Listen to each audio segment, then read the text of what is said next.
The story begins with Yelena, who for some time has felt that something inside her doesn't fit. She feels a void in her chest, a silence that cannot be filled with anything. At first, she thought it all started with her sister's death, but over time she realized that the emptiness comes from something deeper, darker, a kind of disconnection from the world, as if she no longer knows why she is alive. One day, without thinking too much, she jumps off the top of a building, but it's not a suicide. Midway through the descent, she opens the parachute. Deep down, she didn't want to die. Maybe she just needed to feel something. Maybe she was just bored. She lands on the rooftop of another building and, without missing a beat, faces several men in combat. It's her routine to eliminate targets, complete missions, disappear. But neither danger shakes her, nor does adrenaline wake her up. Her life has lost meaning. She says she feels like a loose leaf from a tree, or worse, floating aimlessly in a river that leads nowhere. Her task this time is simple: scan a face and destroy certain evidence. In the middle of the operation, she encounters nothing until a scientist suddenly appears. Yelena identifies him. He could be the key to the facial scan.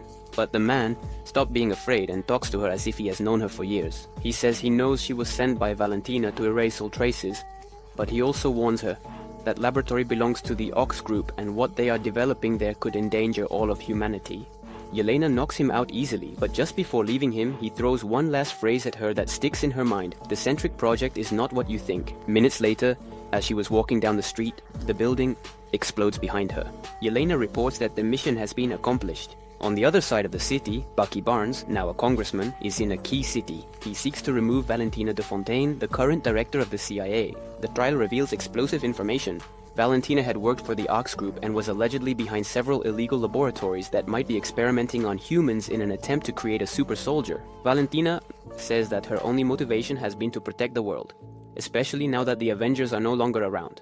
However, she orders all evidence that could ruin her to be erased. Her secretary gives her unexpected news. One of her laboratories has been destroyed by Yelena. At that very moment, Yelena visits her father, Alexei, the Red Guardian.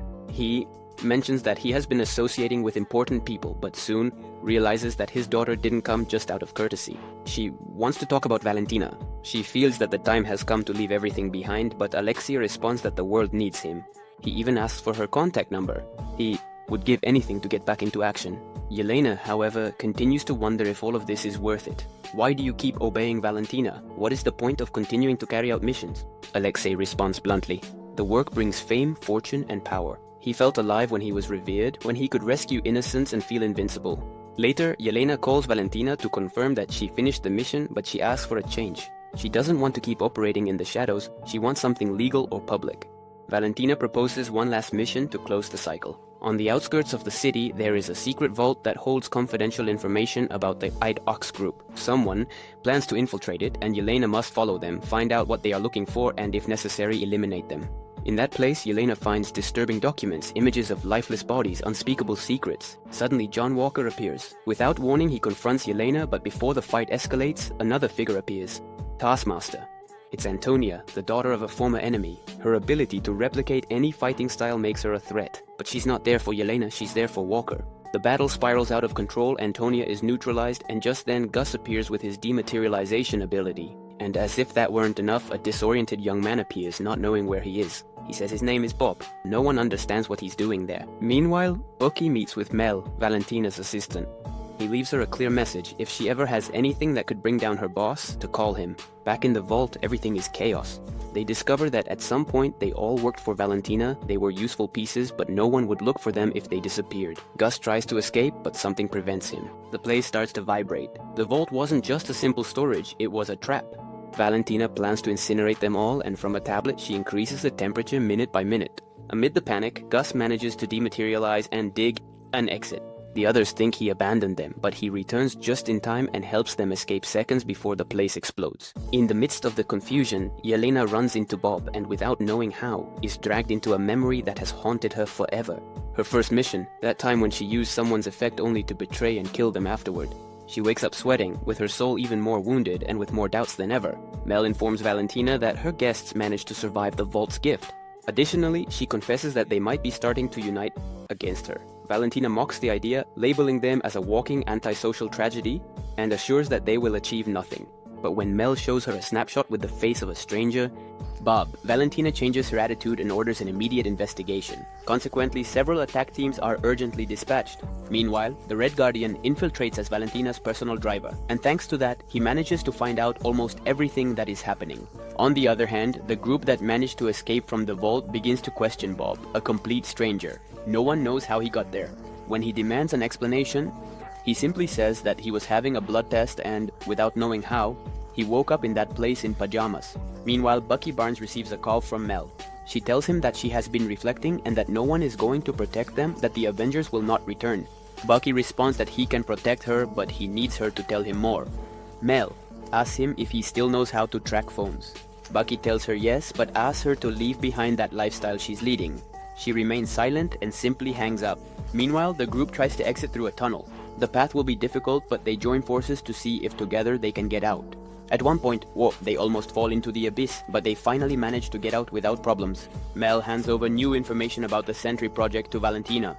Valentina insists that all the subjects involved died, but that's not the case. The truth is that Bob is actually Robert Reynolds, one of the first test subjects. His presence in the vault is because, unlike the others, he survived the procedure, which could mean that the experiment did work.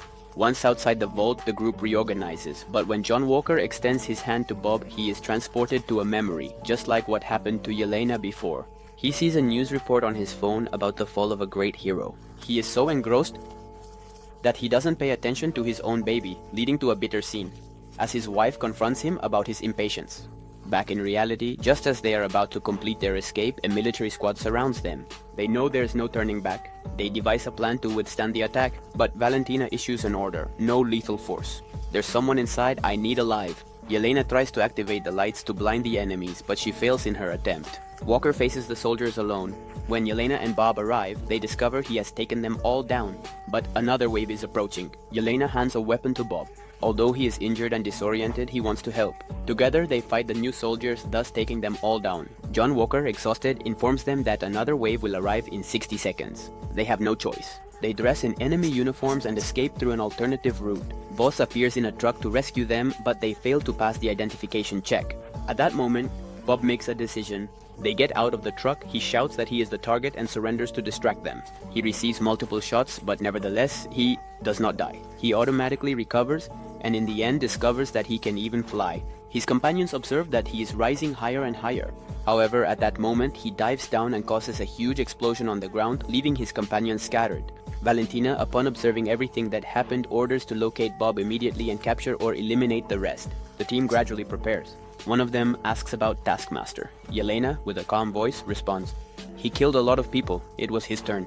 Valentina communicates with Mel to inform her that they need to move to one of their old bases. Mel admits that she still has no trace of Yelena or the others. Valentina orders to eliminate him. They are the last evidence of the project.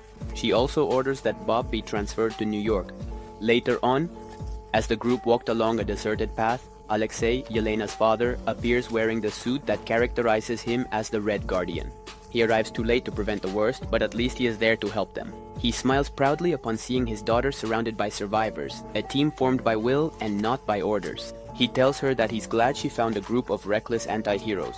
One of them mentions that they call themselves the Thunderbols. Suddenly, a group of black cars appears. The Red Guardian's car fails. At that moment, Bucky appears riding a motorcycle. With lethal precision, he destroys the third truck, although the process also causes the Red Guardian's car to explode.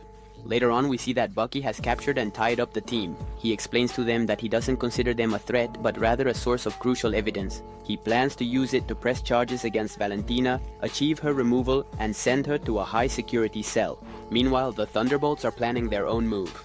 Bucky proposes that they confront Valentina themselves. Bucky changes his attitude, frees the team, and declares that it's time to confront Valentina and the entity she is creating. The Thunderbolts break into Valentina's new headquarters, but to their surprise, she greets them with a smile and tells them that the door was always open. She then introduces Sentry, the most powerful being that has ever existed. She confidently asserts that not even the Avengers together could face him. With him by her side, no one will be able to stop her. The battle begins immediately. The Thunderbolts give it their all, but their attacks have no effect. The power difference is brutal. With no other option, they are forced to flee. Elsewhere, US Sentry begins to distrust. He reproaches Valentina for giving him a name, a suit, a role, but never asked if he truly wanted it. With a disturbing voice, he questions why a god should obey human orders. Seeing that she is losing control, Valentina tries to activate her security protocol, but he already knew. He understands that like everyone else, she also had a plan to betray him. He is about to kill her, but Mel appears at the last moment and saves her. The siren sounds, horror unfolds. Sentry has been possessed by the Void, a dark and devastating entity that dwells within him. Out of control, he destroys everything, no one is safe. The Void is unstoppable, consuming them little by little. Yelena approaches Bob, telling him that he was always right. In the end, everyone faces being alone. As she continues walking forward until disappearing into the darkness, the Guardian screams and runs upon seeing his daughter vanish, but he can do nothing. John Walker stops him, grabs his arm and tells him that maybe not everything is lost, that when he touched Bob he was pulled into a memory and perhaps Yelena is in the same place. At that moment we see Yelena who has fallen, but not to her death. She wakes up trapped in a strange dimension. Every time she escapes from one scene, she appears in another more painful one of forced obediences, of guilt. Time does not move forward, everything spirals until among the reflections of a mirror she sees Bob. She approaches him, he does not reject her, he allows her to enter, to share his memory, but soon she understands that something is wrong. It's not really Bob, it's the Void speaking through him. He tells her that there are days when he feels he can handle everything and others when he doesn't even understand why he gets up. Days when everything he loves fades away. Yelena tries to make him react.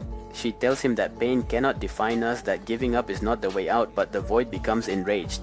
The memories come to life and attack them. They surround them. They are not weapons, they are scars, but they cannot kill them because death is not what inhabits that place, it is pain. At that moment, the Thunderbolts burst into the dimension. The Red Guardian leads the group. They came for Yelena and despite everything, they are still a team. She remembers what Bob said. That room was the calmest, which implies that the worst is yet to come, and with that in mind, they delve even deeper into the darkness. In the real world, the city is being ravaged by the darkness. At that moment, they arrive at the center of it all, a laboratory. There, Bob is present and reveals the whole truth to them. That was the place where he was offered a special serum, one that promised strength, recognition and valor, one that promised his life would have meaning. And there too is the Void. When Yelena announces that she already has the way out, she is interrupted by the entity launching a wave of energy. But Bob is no longer the same. This time he stands firm and says that he is not alone, that he is stronger. He fights, not for revenge, not for power, he fights for himself. But that's exactly what the Void wanted, to push him to the limit, to merge him in. But that's exactly what the Void wanted, to push him to the limit, to melt him into his despair and turn him into it. Yelena sees this and with strength manages to escape, and dodging obstacles, she reaches Bob just to embrace him. One by one, the Thunderbolts do the same. They surround him, hug him, comfort him. They don't win with fists, they win with humanity. The Void vanishes, the world awakens, the city returns to normal. The people who had disappeared return, the sky clears, and Bob, still confused, doesn't quite understand what happened, but now he's not alone, now they are a team. In the midst of the crowd, Valentina appears, observes and starts to run. The Thunderbolts follow her, but upon reaching her, they realize the trap, that they are broadcasting live. She grabs the microphone and without hesitation announces that these are the new Avengers. The group is paralyzed, but not Yelena. She approaches, takes the microphone from her and whispers, "Now you work for us." And so this incredible movie ends.